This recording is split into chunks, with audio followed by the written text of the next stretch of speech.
नमस्कार, स्वागत है आप सभी का गणेश एस्ट्रो हेल्प में। मैं हूं आपके साथ डॉक्टर दिलीप और बहुत बहुत स्वागत करता हूं आपका ज्योतिष के इस प्रोग्राम में। इस वीडियो में हम बात करने वाले हैं सिंह राशि वालों के लिए, सिंह लग्न वालों के लिए कैसा रहेगा आने वाला जून का महीना। जीवन के सारे क्षेत्र, चाहे वो आपका पढ़ाई लिखाई हो, स्पिरिचुअलिटी हो, अध्यात्म हो, या फिर करियर हो, जॉब हो, बिजनेस हो, धंधा हो, मनी हो, पैसा हो, बाहर जाना, विदेश यात्राएं, घर बनना, सभी क्षेत्र जो हैं लाइफ के, हम सभी को देखेंगे। सबसे पहले नज़र डालेंगे ग्रहों के ऊपर, किस भाव में हैं, किस राशि में हैं, उनकी दृष्टियाँ क्या हैं, उसके आधार पर गणना करेंगे। और फिर देखेंगे कि कहाँ पर किस बात का ख्याल रखा जाए कर्म के लेवल पर, और ज्योतिषी रेमेडियों के बारे में भी जरूर बात करेंगे। तो आइए चलते हैं आपके चार्ट के ऊपर। ये गोचर की बात है। एक आपका जन्म चार्ट है, जन्म कुंडली है जो आप लेकर आए, वहाँ आपका प्रारब्ध लिखा है, वहीं से पता चलेगा क्या होगा आपके साथ। ये ओवरऑल है, जो भी सिंह राशि वाले हैं उन सभी का, उनकी कैसा संभावनाएं हैं, उसमें से होगा वही जो चार्ट में लिखा है, पर इससे मैच होना चाहिए। ये गोचर है।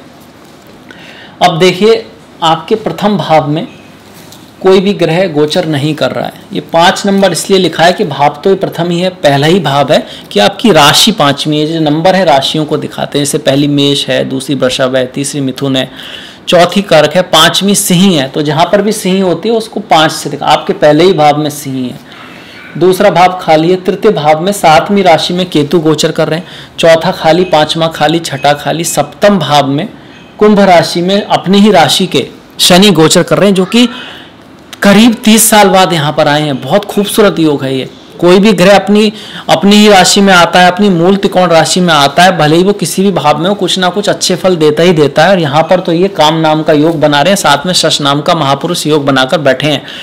इसके बाद अष्टम भाव में गुरु और मंगल है। अष्टम भाव में शुक्र का गोचर अच्छा होता है, गुरु मंगल का गोचर बहुत ज़्यादा शुभ नहीं माना गया अष्टम भाव में, पर फिर भी अपनी राशि में है तो कुछ ना कुछ शुभ जरूर देंगे। गुरु यहाँ पर 12 साल बाद आए हैं और मंगल तो खैर इसी महीने है। ये अष्टम भाव में मीन राशि में। नवम भाव में मेष राशि में राहु और शुक्र का सहयोग हो रहा है। दसम भाव में बुध आकर बैठे हुए हैं आपके, बुध का गोचर दसम भाव में हो रहा है। और बुध की राशि मिथुन में सूर्य आएंगे 15 तारीख के बाद। 15 तारीख तक सूर्य भी वृषभ राशि में दसम भाव में रहेंगे। तो सूर्य का गोचर दसम और एकादश में। द्वादश भाव खाली है।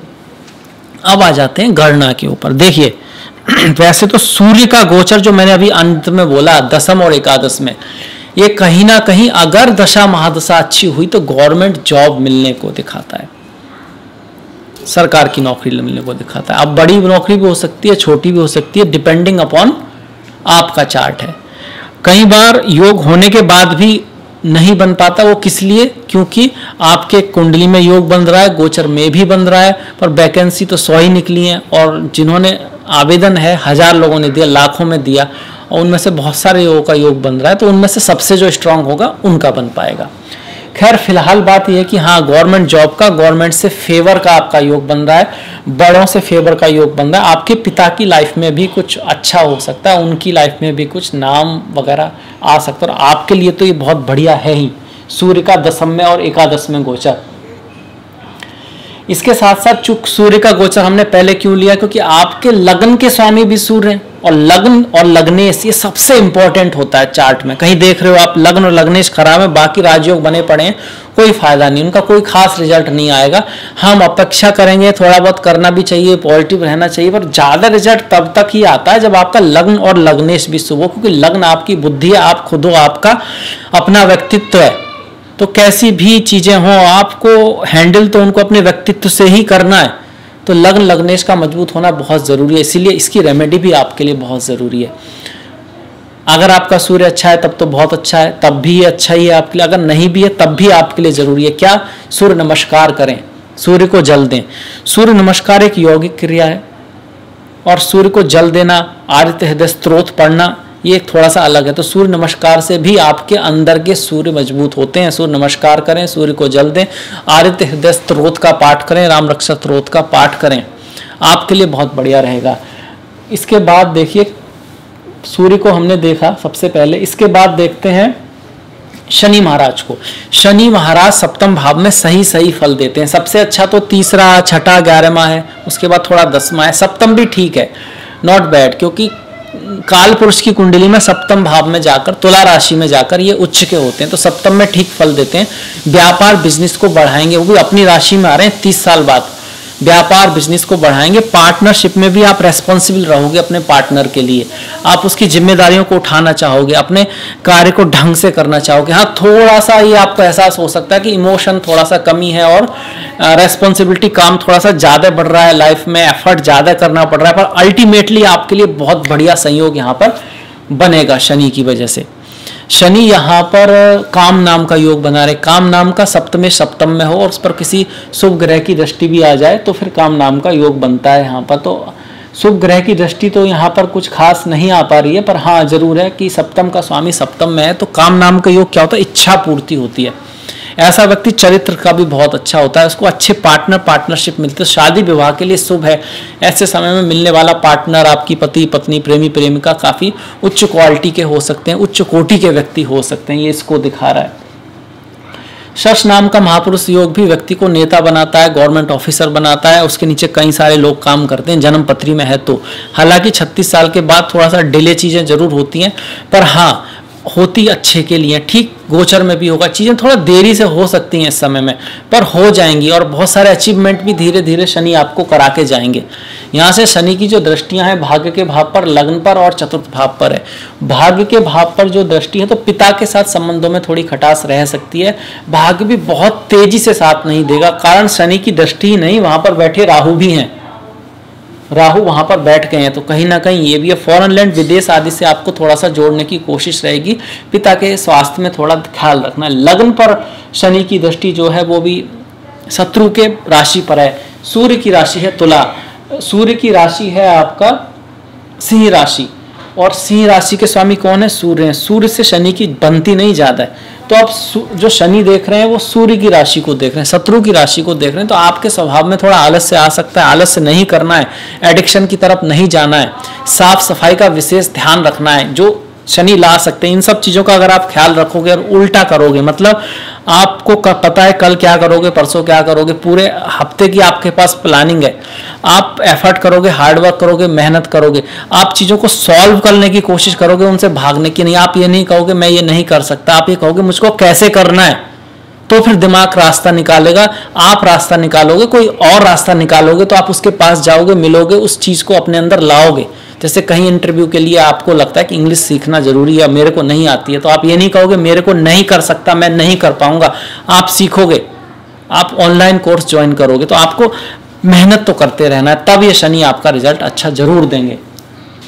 शनि की 10वीं दृष्टि जो है चौथे भाव पर है, और ये भी शत्रु दृष्टि इसलिए है क्योंकि हम मंगल की राशि है, शनि मंगल की भी नहीं बनती, तो माता के स्वास्थ्य का ध्यान रखना है। जमीन खरीदने के लिए अच्छा है, जमीन खरीदने के लिए अच्छा है। घर के खरीदने के लिए, फ्लैट खरीदने के लिए थोड़ा सा दिक्कत आ सकती है। इस तरह का योग यहाँ पे बना है। माता के स्वास्थ्य का ख्याल रखना है। मन में कहीं ना कहीं ये जरूर रहेगा कि भले ही आपका बिजनेस बढ़े, पार्टनरशिप बढ़े और धन के हिसाब से भी अच्छा आपका रहेगा, सुखी सूर्य है, पद प्रतिष्ठा बढ़े, पर कहीं ना कहीं कुछ बातें आपको मन में परेशान जरूर करती रहेंगी, कुछ मन में पीछे जरूर लगा रहेगा।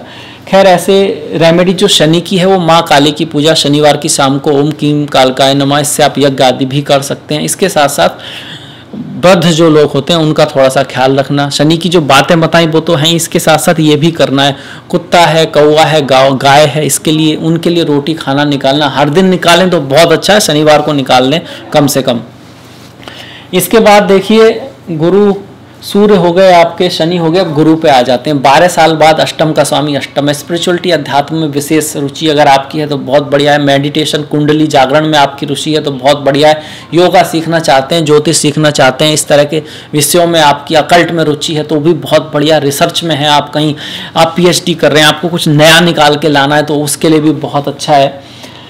आपको गहराई में जाने की रुचि होगी, चीज़ों को गहराई से जानने में आपका होगा, मन करेगा। थोड़ा सा ध्यान किस बात का करना है, पढ़ाई लिखाई में, और संतान के साथ थोड़ा बहुत मतभेद यहाँ पर रह सकता है। पढ़ाई लिखाई में भी दिमाग जो है ना वो अच्छा काम करेगा, बस यही है कि डायरेक्शन सही रखनी है आपको। कई बार ऐसी चीज़ों में कर सकता है जो शायद आपके सब्जेक्ट ना हो पर आपका मन उस तरफ हो। तो एक बैलेंस बना के रखना है कि उन चीज़ों को भी थोड़ा पढ़ लो, जैसे ज्योतिष है या कुछ इस तरह का है, पर उसके साथ साथ अपने काम पर भी ध्यान रखें। गुरु और मंगल यहाँ से धन के भाव को देख रहे हैं। मंगल आपके भाग्य के स्वामी है और चतुर्थ के स्वामी है, तो धन प्राप्ति का योग बन रहा है स्पाउस के थ्रू, पार्टनर के थ्रू, पति पत्नी के थ्रू। इनहेरिटेंस आदि भी आपको मिल सकती है। आपका ध्यान आध्यात्मिकता में जाएगा। मैं कौन हूँ, संसार क्या है, संसार को किसने बनाया, क्यों ये संसार है, मृत्यु क्यों होती है, मृत्यु वास्तव में है भी या नहीं। अब भक्ति से ज़्यादा स्पिरिचुअलिटी और अध्यात्म की तरफ जाएंगे। धन के लिए भी यहाँ पे अच्छा है। अगर आपका इससे संबंधित कोई कार्य भी है, आप स्पिरिचुअलिटी, अध्यात्म से जुड़ा हुआ, रिसर्च से जुड़ा हुआ, साइकोलॉजी से जुड़ा हुआ, साइकोलॉजी भी बड़े गहरी चीज़ है कि वो बात करके दूसरे के मन को समझना होता है, तो आप बहुत बढ़िया करोगे उस काम को और काम अच्छा करोगे तो धन भी आपके पास आएगा। गुरु का तो ये हुआ। गुरु की दृष्टियां यहाँ से अगर आप देखोगे तो 12वें भाव पर, द्वितीय भाव पर और आपके चौथे भाव पर है। 12वें भाव पर है तो यात्राएं रहेंगी, खर्च ज़्यादा होगा, फॉरेन चीज़ों के थ्रू आपको फायदा हो सकता है। धन पर है तो आपको धन के लिए अच्छा, आपकी वाणी से संबंधित कोई काम हो जिसमें वाणी का इंपॉर्टेंस है तो आप धन ज़्यादा कमा पाओगे। चतुर्थ भाव पर गुरु की दृष्टि आपके जीवन में बंधुओं के प्रति, आपके प्रति बंधुओं में सम्मान का होना, घर, गाड़ी, भूमि, वाहन, बंगले के सुख को दिखाता है। अब बात आएगी कि मंगल तो अष्टम में आ रहे हैं और ऐसे में घर खरीदने से ज़्यादा घर बेच के भी आपको लाभ दिखा रहा है। मतलब आपका कोई, अगर आप कुछ बेच रहे हैं तो वो अच्छे में बिक सकता है, इस तरह का योग बन रहा है यहाँ पर। इसके बाद देखिए राहु और शुक्र का भाग्य में आना। वैसे तो राहु का गोचर तीसरे, छठे और 11 में ही शुभ माना जाता है। शुक्र का गोचर नवम में ठीक है, अच्छा है। शुक्र आपके दशम के स्वामी है, नवम में धर्म कर्म अधिपति योग बना रहे हैं, तो आपको फीमेल्स से लाभ हो सकता है, स्त्रियों से लाभ हो सकता है। अगर आपका काम डायमंड से जुड़ा हुआ है, होटल से जुड़ा हुआ है, शो पीस की चीज़ों से जुड़ा हुआ है, चमकदार चीज़ों से जुड़ा हुआ, कपड़ों से जुड़ा हुआ है, ऑटोमोबाइल इंडस्ट्री से जुड़ा हुआ है, तो आपके लिए बढ़िया रहेगा, अच्छा रहेगा। आपको कोई फॉरेन अपॉर्चुनिटी आ सकती है। पत्नी के साथ, प्रेमी प्रेमिका के साथ, बहन के साथ, स्त्रियों के साथ कुछ डिफरेंस ऑफ ओपिनियन हो सकता है, जिसका कारण कोई ऐसी चीज़ हो सकती है जो वास्तव में ना हो। तो किसी भी बात पर उनसे उलझने से पहले उस बात को क्लियर कर लें, वो वास्तव में बात है क्या, है भी या नहीं। स्त्रियों का सम्मान रखें, मर्यादा का ध्यान रखें, क्योंकि राहु शुक्र कभी कभी फेम तो देते हैं, डिसफेम भी दे देते हैं। अगर आप फिल्म लाइन में हो, स्टॉक मार्केट की लाइन में, होटल की लाइन में हो, डांसर हो, किसी क्रिएटिव काम में हो, कलात्मक काम में हो, तो आपका कोई काम जो है बहुत हिट हो सकता है और उसकी जो नेम फेम है वो इंटरनेशनल या देश तक भी फैल सकती है। इस तरह का योग आपका बना हुआ है। ये ऐसा कब हो पाएगा कि आपकी जन्म कुंडली में भी इस तरह का योग हो और फिलहाल में आपकी दशा महादशा काफ़ी शुभ चल रही हो। तो ये राहु शुक्र का हो गया। शुक्र को शुभ रखने के लिए क्या करें? शुक्र की आवश्यकता हमको हमेशा ही रहती है। शुक्र क्योंकि धन के, लक्ष्मी के और आनंद के कहीं ना कहीं कारक हैं, भक्ति के भी हैं। तो क्या करें? माँ लक्ष्मी की पूजा करें, स्त्रियों का आदर करें, साफ सफाई का विशेष ध्यान रखें, गाय माता की पूजा करें, गाय माता की रेस्पेक्ट करें। कुछ लोग इन चीज़ों को जब करते हैं दिक्कत आती है, पर आप पहले से ही करेंगे तो ज़्यादा बेहतर है। गाय की सेवा करें, स्त्रियों की सेवा करें, उनकी सहायता करें। शुक्र सफाई से भी जुड़े हुए हैं, तो घर की साफ सफाई रखें, दाढ़ी बनाना, नाखून काटना, अपने शरीर की साफ सफाई रखें। अपना जो काम है वहाँ पर थोड़ा सुगंधित चीज़ों का यूज करें, चमेली है, केवड़ा है, इस तरह के ऑयल का यूज करें। चाय जब पीते हैं तो उसमें थोड़ा आप इलायची का यूज कर सकते हैं, दही नींबू का यूज करें, तो आपके घर में लक्ष्मी वगैरह आएगी और शुक्र जो है एनर्जी आपकी पॉजिटिव होगी। राहु गरीबों से जुड़े हुए हैं, गरीब लोगों से, अपंग लोगों से उनकी हेल्प करें। बुधवार के दिन पक्षियों को दाना डालें, ये भी बहुत अच्छा है। बुधवार के दिन पक्षियों को दाना डालें, माँ दुर्गा की पूजा करें। चितकबरी चीज़ों का दान करना भी बुध की बहुत अच्छी रेमेडी है। नारियल को भी हम आटा भरकर, चीनी भरकर ज़मीन में डाल सकते हैं। कारण क्या है कि चींटियां हैं, कीड़े मकोड़े हैं, ये सब कहीं ना कहीं राहु से जुड़े हैं, तो वो खाना वगैरह खाते हैं। तो ये भी एक राहु की विशेष रेमेडी है जो आप कर सकते हैं। इसके बाद आ जाते हैं बुध पर। बुध आपकी कुंडली के धन के स्वामी है, दशम में आ रहे हैं। आपको गवर्नमेंट से लाभ हो सकता है, आपको आपकी वाणी से लाभ हो सकता है, आपके बड़े भाई बहन के थ्रू कोई लाभ हो सकता है, या फिर उनके थ्रू आपकी लाइफ में कुछ कार्य करने की अपॉर्चुनिटी आ सकती है। आप अपने कार्य से, अपने जॉब से, अपने कर्म से धन कमाओगे, इस चीज़ को बताता है। बुध का आना मार्केटिंग के लिए, बिजनेस के लिए अच्छा है, बढ़िया है। बुध दशम में हो तो ये व्यापार के लिए भी बहुत बढ़िया है। सूर्य की बात कर हमने पहले ही कर चुके हैं। सूर्य बहुत शुभ है, दशम में और एकादश में पद प्रतिष्ठा प्रमोशन को बढ़ाने वाले हैं, शत्रु को विनाश करने वाले हैं। इसको और अच्छा करने के लिए जैसा कि हमने बताया सूर्य की रेमेडी आप करते रहिएगा। अब आ जाते हैं थोड़ा सा इस महीने के त्योहारों के ऊपर। देखिए 14 तारीख की पूर्णिमा है, बहुत ही इंपॉर्टेंट दिन है। 11 तारीख की निर्जला एकादशी है, 24 तारीख की योगिनी एकादशी है। भगवान हरि विष्णु के जो भक्त हैं उनके लिए बहुत इंपॉर्टेंट डे है। ओम नमो भगवते वासुदेवाय। इसके साथ साथ देखिए 12 और 21 तारीख का प्रदोष व्रत है। भगवान शिव के जो भक्त हैं उनके लिए 27 तारीख की शिवरात्रि है। चिदानंद रूपा शिवोहम शिवोहम। 17 तारीख को संकष्टी गणेश जी से जुड़ा हुआ त्योहार है, व्रत है, और केतु से जुड़ा भी है। बाय चांस केतु आपकी कुंडली में अच्छे नहीं हैं, बहुत अच्छा नहीं कर रहे हैं, तो संकष्टी का लगातार आप व्रत निष्काम भाव से करें, गणेश जी की पूजा करते रहें, आपको लाभ अवश्य होगा। इसके साथ साथ मछली और कुत्तों की सेवा भी आप करें।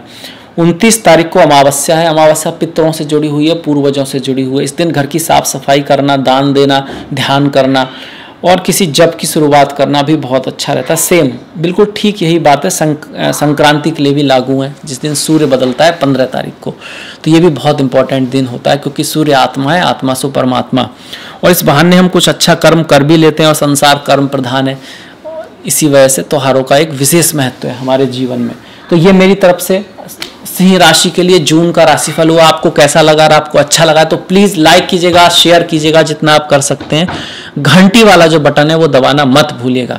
आपका सहयोग बहुत महत्वपूर्ण है, अति महत्वपूर्ण है, उसको इसी तरह से बना के रखिएगा।